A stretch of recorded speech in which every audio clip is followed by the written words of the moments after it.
High school मुख्य परीक्षा वर्ष 2023। ये एमपी बोर्ड का पेपर है, सामाजिक विज्ञान कक्षा 10वीं का 2023 का। और कई बार प्रश्न जो हैं रिपीट होते हैं अगले सेशन के लिए। तो जो आने वाली आपकी बोर्ड परीक्षा है उसमें भी इससे क्वेश्चन आ सकते हैं, इसमें इम्पोर्टेंट क्वेश्चन है।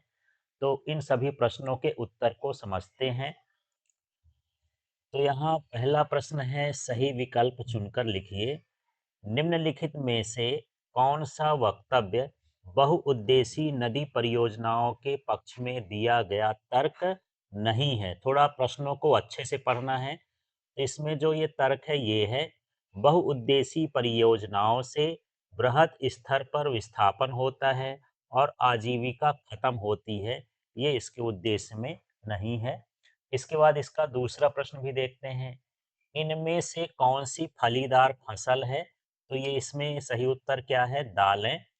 इसके बाद यहाँ देखिए, निम्न में से कौन सा उद्योग दूरभाष कंप्यूटर आदि निर्मित करता है? तो ये है सूचना प्रौद्योगिकी। फिर है प्रश्न, निम्न में से कौन सा राज्य हजीरा विजयपुर जगदीशपुर पाइपलाइन से नहीं जुड़ा है? तो यहाँ गुजरात महाराष्ट्र उत्तर प्रदेश ये जुड़े हैं, मध्य प्रदेश नहीं जुड़ा है इससे। इसके बाद फिर इसका अगला प्रश्न देखिए, नेपोलियन इटली पर हमला हुआ, नेपोलियन का इटली पर हमला हुआ किस सन में? 1797 में। फिर है अगला प्रश्न इसमें, गांधी इरविन समझौता हुआ, तो ये हुआ है 5 मार्च 1931 को। अब देखिए इसमें रिक्त स्थानों की पूर्ति करिए। तो इसके प्रश्नों को देखते हैं।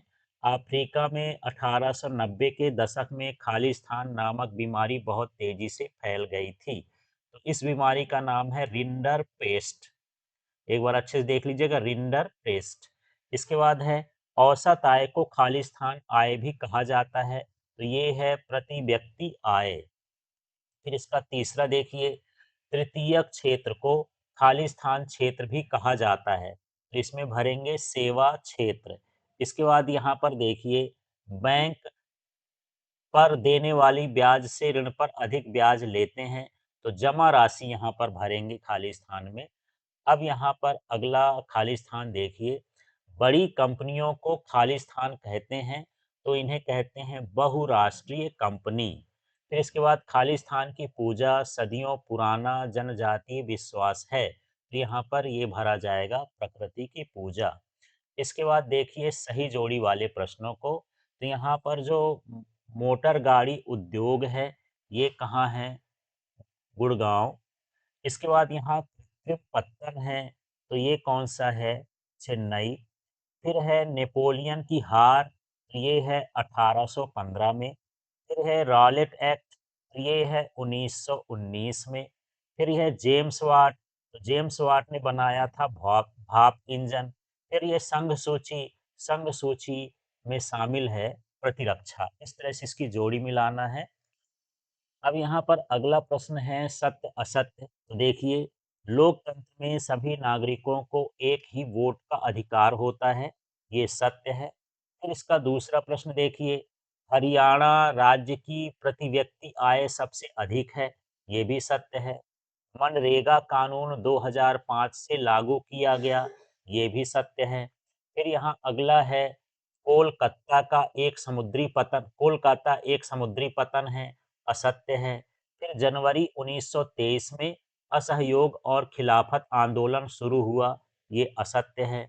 फिर है 18वीं सदी तक महीन कपड़े के अंतर्राष्ट्रीय बाजार पर भारत का दबदबा था, ये सत्य है। अब देखिए एक वाक्य के शब्द में उत्तर देना है। तो देखिए, वह शासन व्यवस्था जिसमें एक ही समय में दो या दो से अधिक सहयोगी राजनीतिक दलों द्वारा गठित सरकार क्या कहलाती है? तो यहाँ पर ये है संघात्मक शासन। फिर दूसरा है, उस प्रक्रिया को क्या कहते हैं जिसमें लोग ग्रामीण क्षेत्रों से शहरों की ओर पलायन करते हैं? तो वो कहलाता है नगरीकरण। फिर है, सामाजिक विभाजनों का प्रमुख आधार क्या है?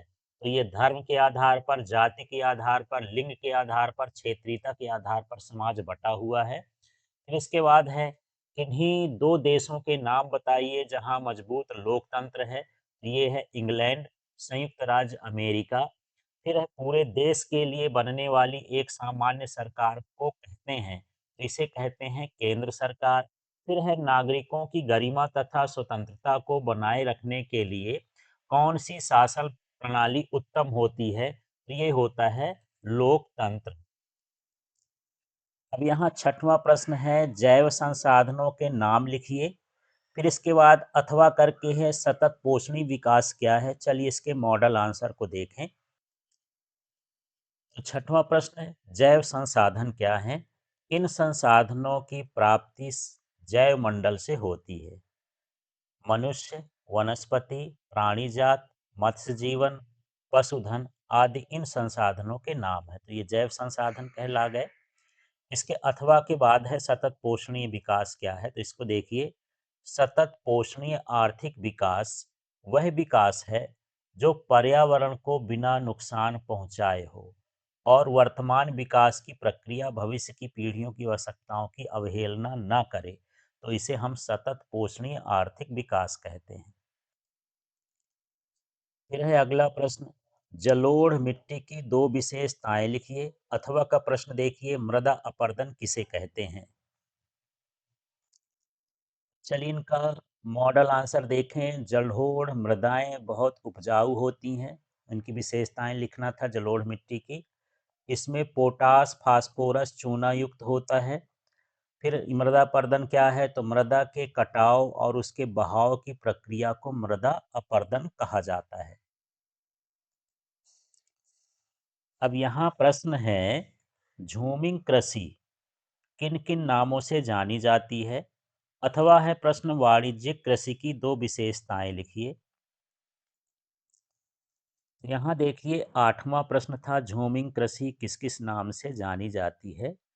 झूमिंग कृषि को मैक्सिको और मध्य अमेरिका में मिल्पा, वेनेजुएला में कोनिको, ब्राजील में रोका, मध्य अफ्रीका में मसोले, इंडोनेशिया में लदांग और वियतनाम में रे के नाम से जाना जाता है।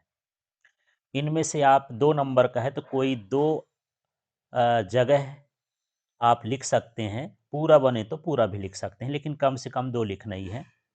फिर इसी में है वाणिज्यिक कृषि की दो विशेषताएं लिखिए। इसके साथ अथवा में प्रश्न था, अधिक पैदावार देने वाले बीजों, रासायनिक उर्वरकों और कीटनाशकों के प्रयोग से उच्च पैदावार प्राप्त करना। इस प्रकार की खेती में लंबे चौड़े क्षेत्र में एकल फसल बोई जाती है। इसमें अत्यधिक पूंजी व श्रमिकों की आवश्यकता होती है।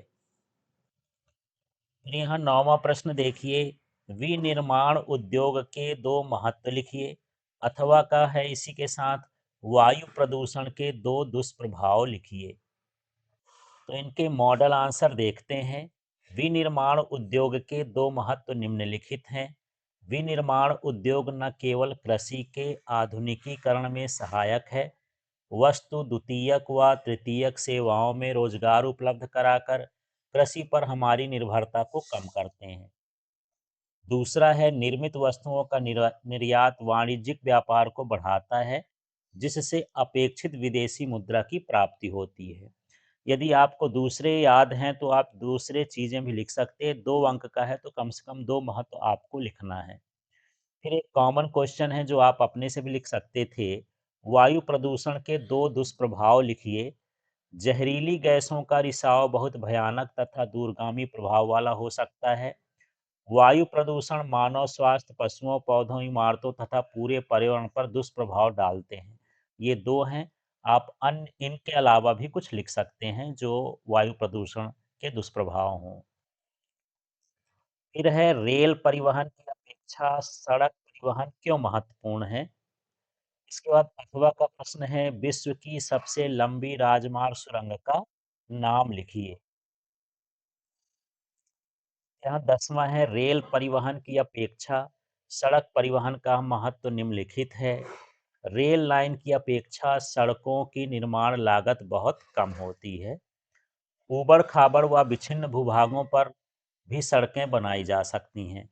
इस तरह से सड़क परिवहन रेल परिवहन की अपेक्षा महत्वपूर्ण होता है। फिर अथवा का प्रश्न देखिए, विश्व की सबसे बड़ी राजमार्ग टनल क्या है, सुरंग क्या है? तो विश्व की सबसे लंबी राजमार्ग सुरंग अटल टनल 9.02 किलोमीटर है। इसके आगे आप लिखना चाहें तो ठीक है, नहीं ज़रूरी नहीं है। यह सीमा सड़क संगठन द्वारा बनाई गई है। यह सुरंग पूरे साल मनाली को लाहौल स्पीति घाटी से जोड़ती है। यह सुरंग हिमालय के पीर पंजाल पर्वतमाला में स्थित है। 11वां प्रश्न देखिए, भारत देश का कितने प्रतिशत व्यापार समुद्रों द्वारा होता है?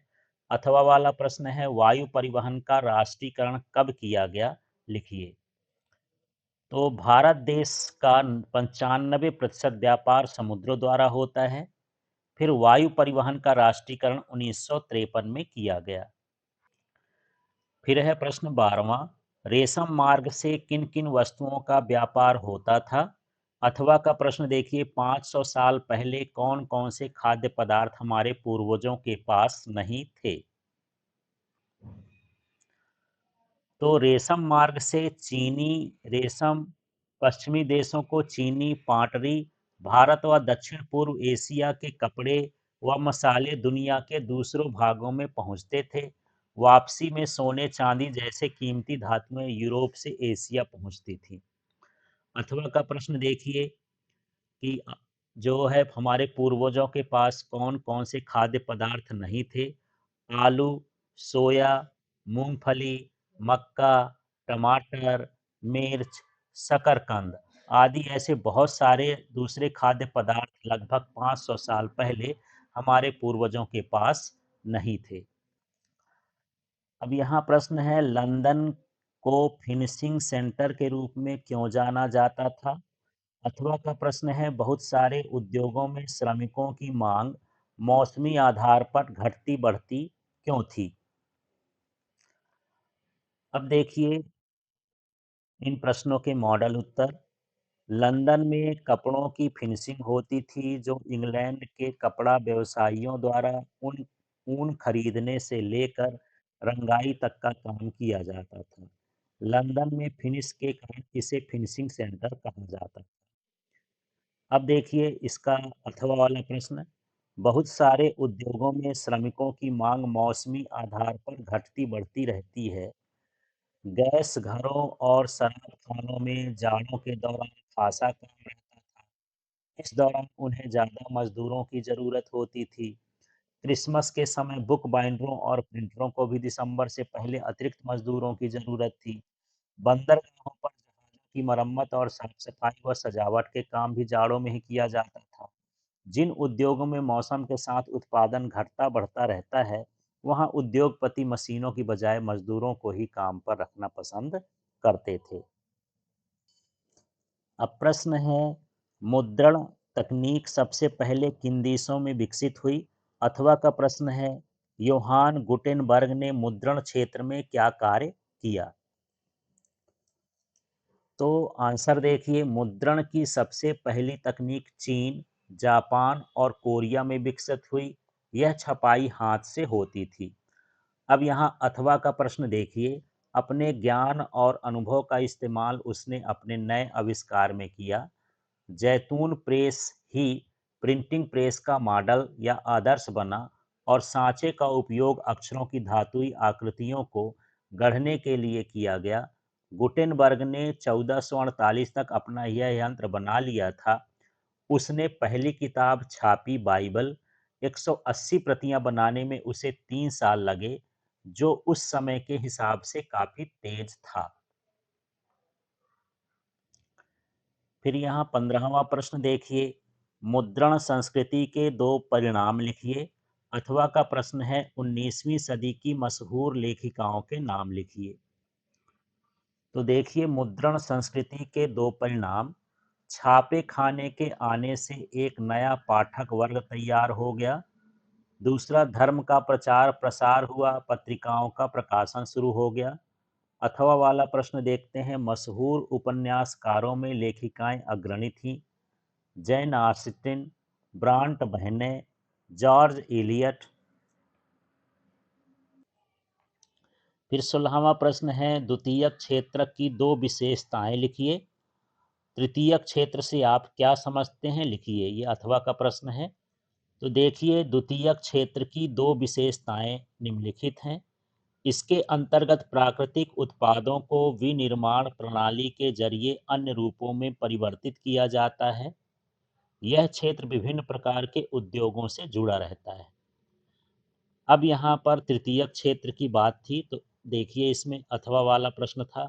प्राथमिक व द्वितीयक क्षेत्र के विकास में काम आने वाली गतिविधियां तृतीयक क्षेत्र के अंतर्गत आती हैं। चूंकि ये गतिविधियां वस्तुओं की बजाय सेवाओं का सृजन करती है, इसलिए इसे सेवा क्षेत्रक भी कहा जाता है। फिर है प्रश्न, बहुराष्ट्रीय कंपनियां कहाँ स्थापित की जाती हैं। अथवा का प्रश्न है, दो बहुराष्ट्रीय कंपनियों के नाम लिखिए। अब देखिए, बहुराष्ट्रीय कंपनियां क्या हैं। बहुराष्ट्रीय कंपनियां उसी स्थान पर उत्पादन इकाई स्थापित करती हैं जो बाजार के नज़दीक हो, जहां कम लागत पर कुशल और अकुशल श्रम उपलब्ध हो, जहां उत्पादन के अन्य कारकों की उपलब्धता सुनिश्चित हो। अथवा का प्रश्न देखिए, कंपनियों के नाम क्या है। यहाँ पर है Ford Motors, Mahindra, Amazon, Patni computer. ऐसे कोई भी मल्टीनेशनल कंपनी का आप नाम यहाँ पर लिख सकते हैं। फिर है प्रश्न, आरक्षित वन और रक्षित वन में अंतर लिखिए। अथवा का प्रश्न है, वन और वन्य जीव संसाधनों के प्रकार और वितरण को लिखिए। अब यह 18 प्रश्न था, 18वां। आरक्षित वन और रक्षित वन 3 अंक का था, तो कम से कम 3 अंतर आपको लिखना है। इससे ज़्यादा भी लिख सकते हैं, पर कम से कम 3 लिखना है। देश में आधे से अधिक वन क्षेत्र आरक्षित वन घोषित किए गए हैं। वन और वन्य जीवों के संरक्षण के लिए आरक्षित वन सर्वाधिक मूल्यवान है। फिर रक्षित वन क्या है। वन विभाग के अनुसार देश के कुल वन क्षेत्र का 1/3 हिस्सा रक्षित है। इन वनों को और अधिक नष्ट न होने से बचाने के लिए इनकी सुरक्षा की जाती है, तो इन्हें रक्षित वन कहा जाता है। इसके बाद देखिए, यहाँ पर अथवा वाला प्रश्न था, यदि हम वन और वन्य जीव संसाधनों को संरक्षित करना चाहें तो कठिन है। भारत सरकार ने इन्हें निम्नलिखित वर्गों में बांटा है: आरक्षित वन, रक्षित वन, अवर्गीकृत वन। तो इनको आप डिटेल भी कर सकते हैं, आरक्षित वन क्या है, रक्षित वन क्या है, अवर्गीकृत वन क्या है। इनका पॉइंट लिखने के बाद इसको थोड़ा थोड़ा डिटेल करना है। फिर है प्रश्न, संघीय व्यवस्था की 3 विशेषताएं लिखिए। अथवा का प्रश्न है, वास्तविक विकेंद्रीकरण की दिशा में एक बड़ा कदम 1992 में उठाया गया, लिखिए। तो देखिए, यहाँ संघीय व्यवस्था की 3 विशेषताएं निम्नलिखित हैं। यहाँ सरकारें 2 या अधिक होती हैं। अलग अलग स्तर की सरकारें एक ही नागरिक समूह पर शासन करती हैं। विभिन्न स्तरों की सरकारों के अधिकार क्षेत्र संविधान में स्पष्ट रूप से वर्णित होते हैं। अब यहाँ पर अथवा का प्रश्न देखिए, निम्नलिखित परिवर्तन कर लोकतांत्रिक शासन व्यवस्था को इसे तीसरे स्तर से ज़्यादा शक्तिशाली और प्रभावी बनाया जा सकता है। तो इसमें क्या है, स्थानीय निकायों के चुनाव नियमित रूप से कराना संवैधानिक बाध्यता है। निर्वाचित स्वशासी निकायों के सदस्यों तथा पदाधिकारियों के पदों में सीटें आरक्षित की गईं। कम से कम 1/3 पद महिलाओं के लिए आरक्षित हैं। राज्य चुनाव आयोग नामक स्वतंत्र संस्था का गठन किया गया है। तो यहाँ 3 अंक का है, तो कोई 3 पॉइंट आप इसमें लिख सकते हैं, और आपकी इच्छा हो तो ज़्यादा भी लिख सकते हैं। अब यहाँ 20वां प्रश्न है, भारत में वैश्वीकरण का प्रभाव लिखिए। अथवा का प्रश्न है, भारतीय रिजर्व बैंक के 3 कार्य लिखिए। तो देखिए, तो मॉडल आंसर है, पर आप अपने अनुसार अपनी भाषा में भी लिख सकते हैं। विगत 20 वर्षों में भारतीय अर्थव्यवस्था के वैश्वीकरण ने एक लंबी दूरी तय की है। वैश्वीकरण और उत्पादकों, स्थानीय एवं विदेशी दोनों के बीच बृहत्तर प्रतिस्पर्धा से उपभोक्ताओं, विशेषकर शहरी क्षेत्र में धनी वर्ग के उपभोक्ताओं को लाभ हुआ है। इन उपभोक्ताओं के पास पहले से अधिक विकल्प हैं और वे अब अनेक उत्पादकों की उत्कृष्ट गुणवत्ता और कम कीमत का लाभ ले रहे हैं। परिणाम स्वरूप ये लोग पहले की अपेक्षाकृत उच्चतर जीवन स्तर का आनंद ले रहे हैं। वैश्वीकरण का एक समान प्रभाव नहीं पड़ा है। बहुराष्ट्रीय कंपनियों ने अपने निवेश में वृद्धि की है। बहुराष्ट्रीय कंपनियों ने शहरी इलाकों के उद्योगों में जैसे सेल फोन, बैंक, इलेक्ट्रॉनिक्स, ठंडे पेय जैसी सेवाओं के निवेश में रुचि दिखाई है।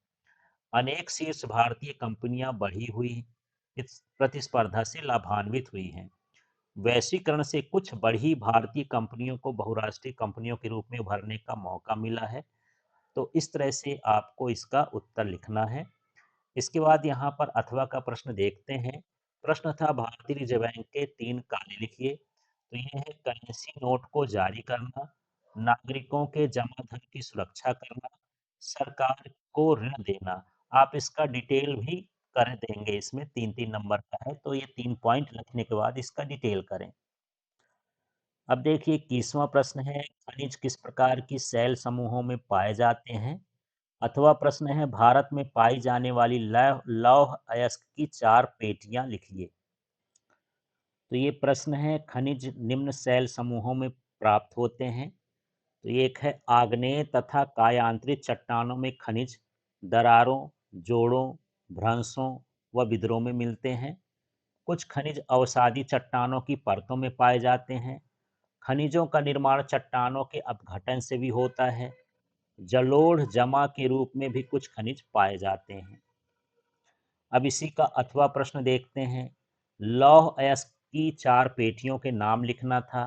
तो एक है उड़ीसा झारखंड पेटी, फिर है दुर्ग बस्तर चंद्रपुर पेटी, फिर है बल्लारी चित्रदुर्ग चिकमंगलूर तुमकुरु पेटी, फिर है महाराष्ट्र गोवा पेटी। अब यहाँ पर 22वां प्रश्न है, भारत में आधुनिक राष्ट्रवाद के उदय के 4 कारण लिखिए। अथवा का प्रश्न है, सत्याग्रह पर गांधी जी के 4 विचार लिखिए। तो देखिए, आधुनिक राष्ट्रवाद उदय के कारण निम्नलिखित हैं। राष्ट्र के प्रति लगाव का भाव पैदा होने के कारण, औपनिवेशिक शासकों के खिलाफ संघर्ष के दौरान लोग आपसी एकता को पहचानने लगे थे। विश्व युद्ध ने एक नई आर्थिक और राजनीतिक स्थिति पैदा कर दी थी। अंग्रेज भारतीयों को जबरदस्ती सेना में भर्ती कर रहे थे।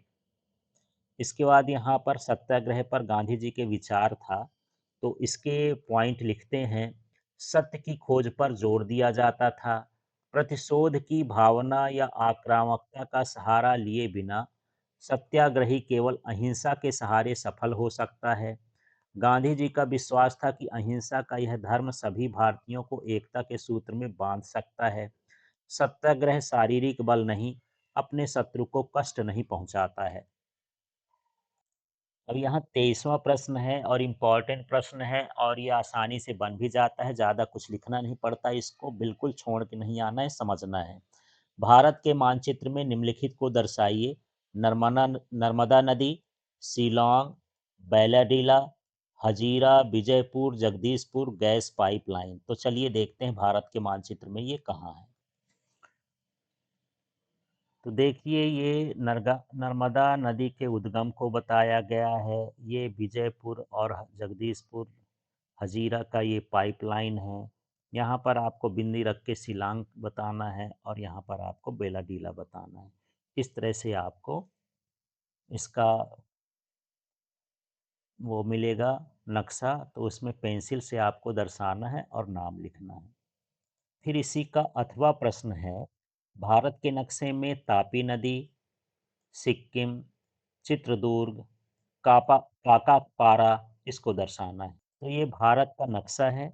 यहाँ पर आपको ये सिक्किम दर्शाना है, यहाँ पर ये है काकापारा, और यहाँ पर ये है तापी नदी, और यहाँ पर आपको दर्शाना है चित्रदुर्ग। तो इनकी प्रैक्टिस करेंगे, इनको देखेंगे तो बन जाएगा ये। तो इस तरह से ये पूरा पेपर समाप्त होता है, और इस पेपर को एक बार आप हल करके देखिएगा। बड़े प्रश्न को लिख करके देखेंगे तो आपसे अच्छे से बनेगा, और हर पेपर से कम 20 से 25 नंबर के प्रश्न जो हैं अगले पेपर में आ जाते हैं। इसलिए 2-3 साल का पेपर अवश्य हल करना चाहिए। पेपर हल करेंगे तो बहुत सारे प्रश्न और तरीके और टाइम मैनेजमेंट ये सब कुछ आपसे बनने लगेगा।